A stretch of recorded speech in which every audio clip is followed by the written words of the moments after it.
King Charles Ives portrait will not feature on Australia's new $5 bill. Instead, a new design will honour the culture and history of the first Australians. As a result, some commentators have expressed concern for the future of the British monarchy in the leading Commonwealth country. Zoe Forsey and Russell Myers, hosts of Pod Save the King, discussed the announcement on the latest episode of their podcast.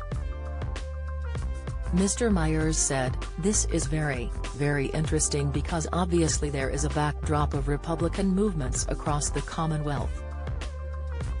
Realms such as Jamaica, Antigua, and Grenada, they've all made noise, especially in the last couple of years, and in the last few months.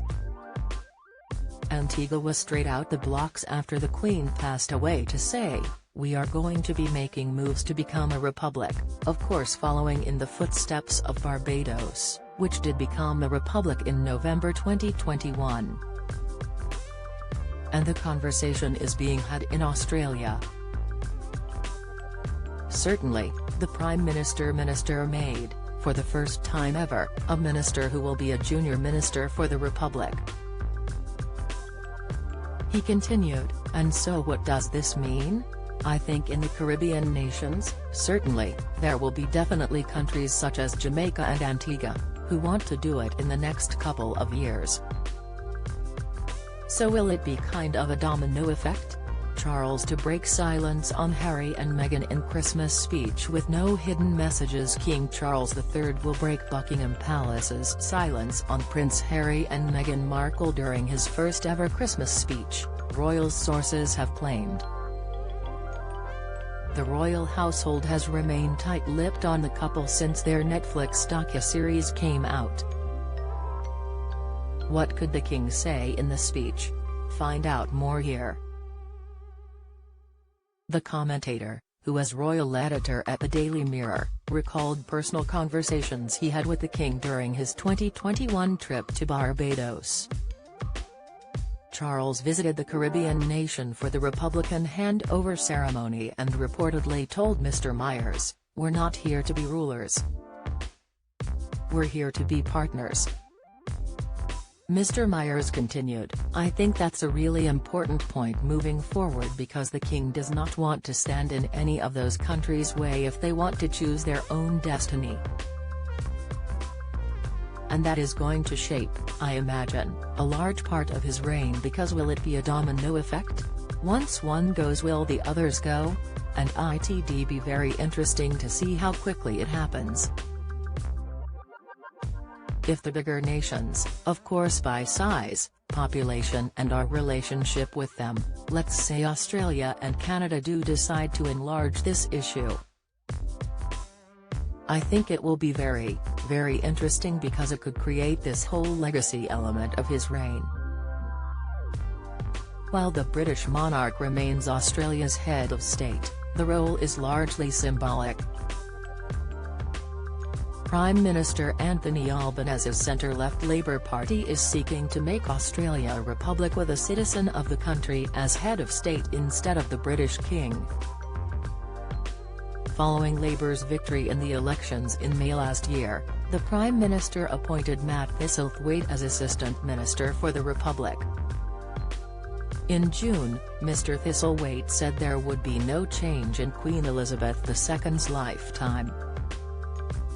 A 1999 referendum proposed by a Labour government saw Australians vote on whether to maintain the British monarch as Australia's head of state, but as per the vote, the majority was not ready to remove the royal family and become a republic.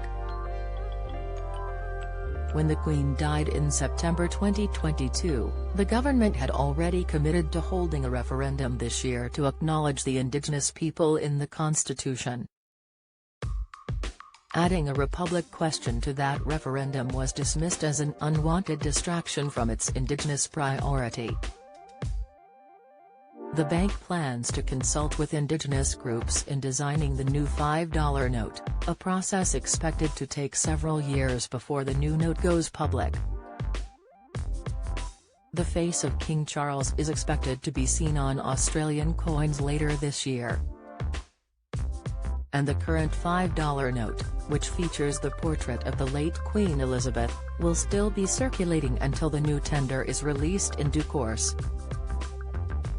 Treasurer Jim Chalmers said the change was an opportunity to strike a good balance, telling reporters in Melbourne, "The monarch will still be on the coins, but the $5 note will say more about our history and our heritage and our country, and I see that as a good thing."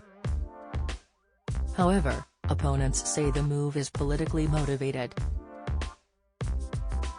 Opposition leader Peter Dutton, who compared the move to changing the date of the National Day, told 2GB Radio, "I know the silent majority don't agree with a lot of the woke nonsense that goes on, but we've got to hear more from those people online."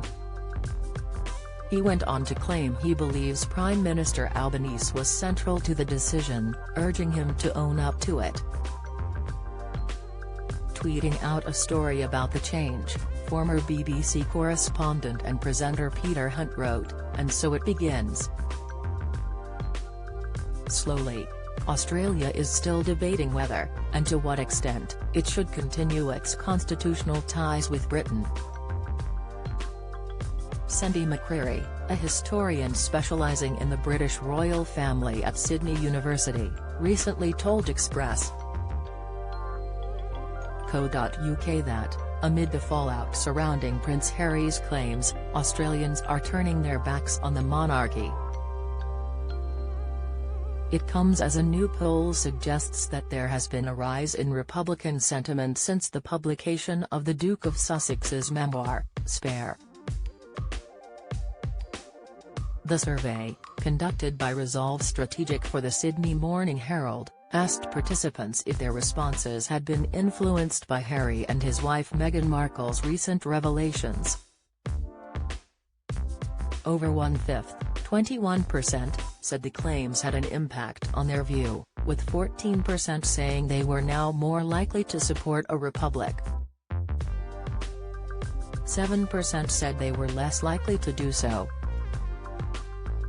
However, Mr. Myers, who commentates for Australian networks, argued, "There is a huge support for the monarchy in Australia. My understanding is that the royal family is still revered in Australia and New Zealand. There's definitely a love for the monarchy and a love for that tradition." Though, he went on to acknowledge that we are in a different world now the Queen is no longer with us. He continued, "It's Charles' reign. Does he represent the same values as the late Queen did for such an incredible legacy that she carved out and left behind? It will be very difficult to have that argument." The $5 note is the last that still features a portrait of the late Queen.